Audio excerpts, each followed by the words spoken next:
I would submit to you that the adults who own liquor licenses, when they provide or sell alcohol to underage people, know or certainly should know that if they do that for long enough and do it willfully and knowingly, and young people become intoxicated who should not be sold or furnished alcohol, that something like this can happen.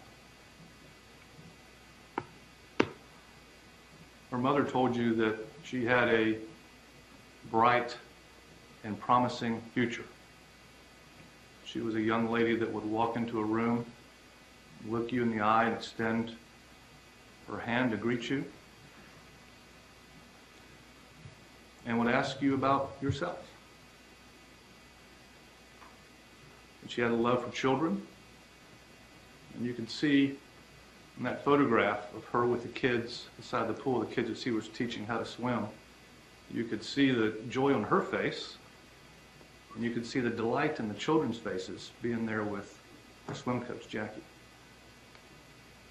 I think it could reasonably be suggested to you that there were a lot more people in Jackie Faircloth's life that would be affected by her kind heart.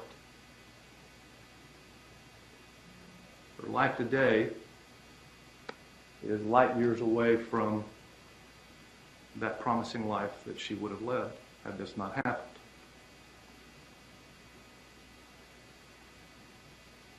And I was quite certain that I could stand up here and talk about the science and perception reaction times and evidence of impairment, but I have never been certain whether I could stand up here and describe to you in adequate detail what the difference in her life is today.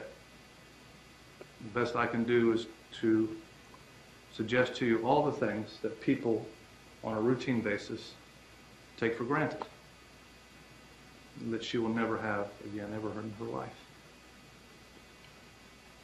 She is a passive observer with awareness of what is going on around her, of everything that happens in her life.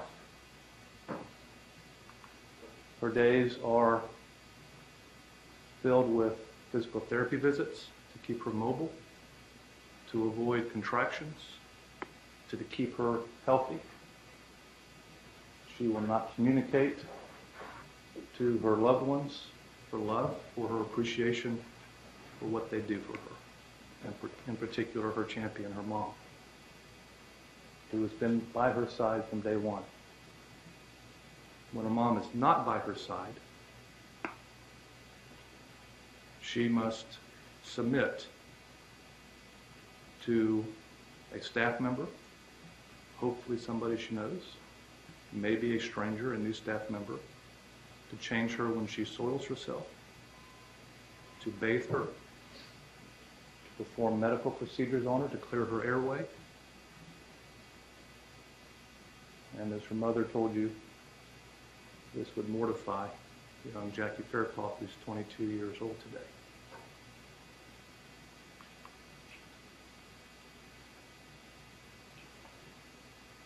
It's a great effort to communicate, and today we know that of all the things that I could list, all the things that people take for granted on a day-to-day basis, we know that Jackie Faircloth will have to experience some of those things through the stories of others, her friends that come visit her, who've graduated from college and now are moving on to jobs and careers, families, love.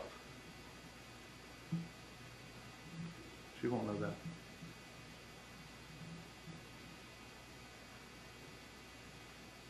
In the absence of significant advances in medical technology, she's not going to enjoy the love of a young man that she dedicates her life to spend the rest of her life and to start a family.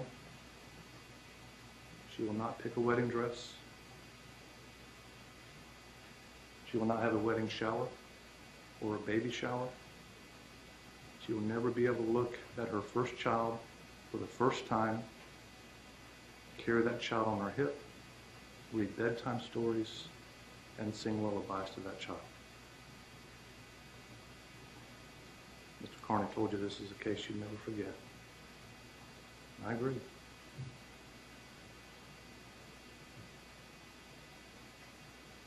some of her time is spent trying to communicate what she wants and when she wants to do it. And here's one of those examples.